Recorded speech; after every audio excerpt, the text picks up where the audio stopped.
Hello super women, how are we today? Sorry it's a bit dull in this room. I've in the middle of still finishing decorating. So I wanted to give you a bit of feedback. I know a few days ago I mentioned about giving you my opinions on fitness technology and what I think to it.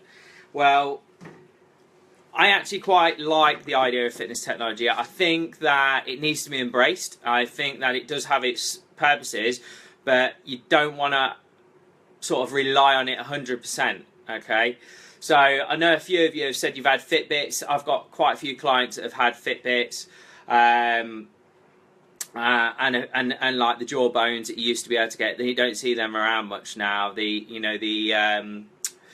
they call them? I think the Up Jawbones or something like that.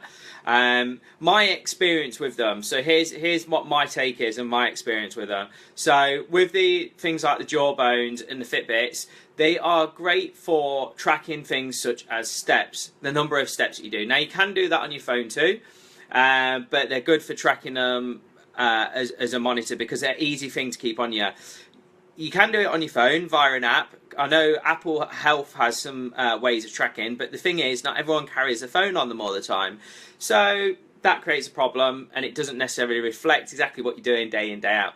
So having a Fitbit or a Polar watch or a Jawbone, an Apple Watch, whatever it is great for tracking your steps. It will also monitor your heart rate. Now, this is where the problem is.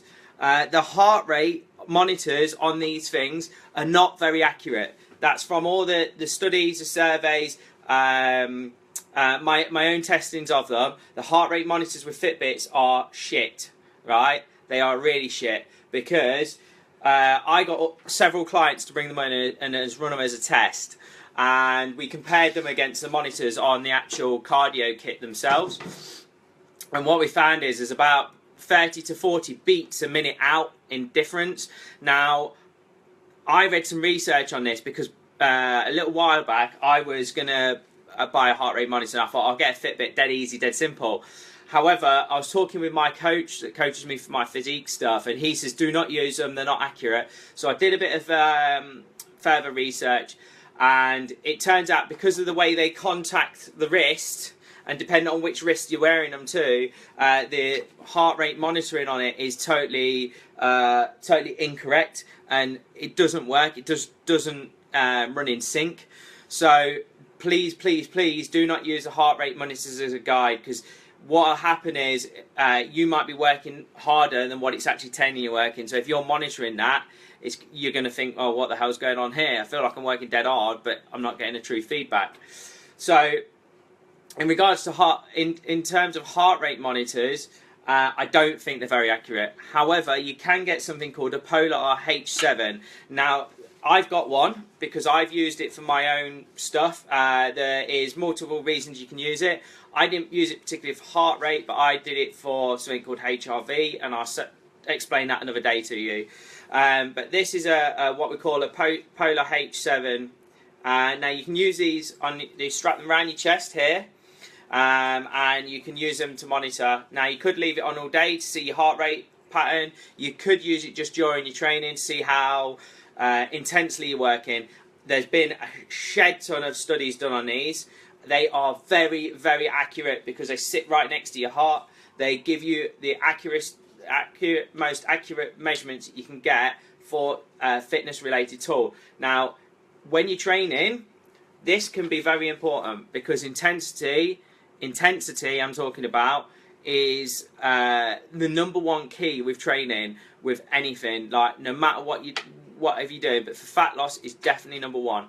So this will monitor it, and you can see live on your screen because it syncs with an app, and what it will do is it will tell the app what rate you're working at. Now, if you've got a certain amount of a certain zone to work in, so if it's for fat loss, you're working a certain zone. If it's for more cardio-based activity to improve your lung capacity, running and all that kind of stuff, then we can utilise those training zones by monitoring your heart rate continually. Or I could say to you, go at this heart rate, this heart rate.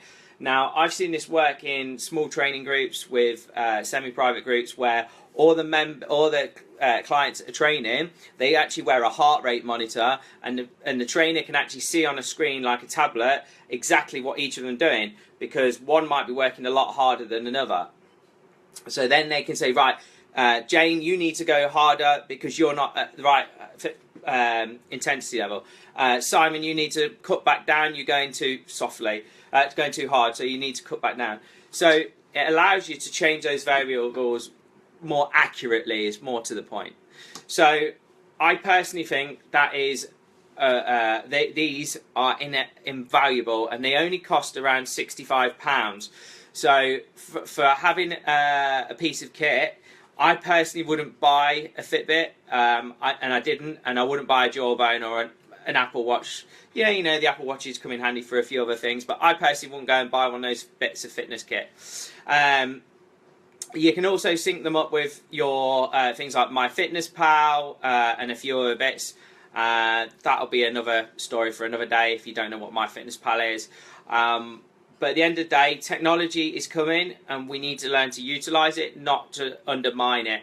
But we do need to actually look at the research around it and decide which is the most appropriate for you.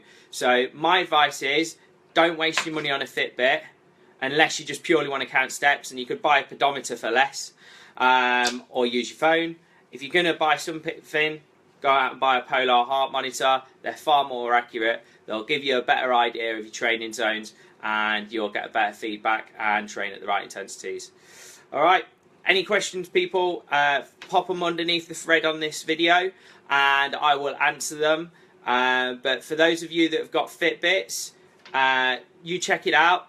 Jump on a treadmill or go and use something where you can monitor your heart rate. I will be willing to place a bet your monitor's going to be out by at least 30 or 40 beats a minute. All right. Anyway, take care, ladies. I'll speak to you soon. Looking forward to Christmas.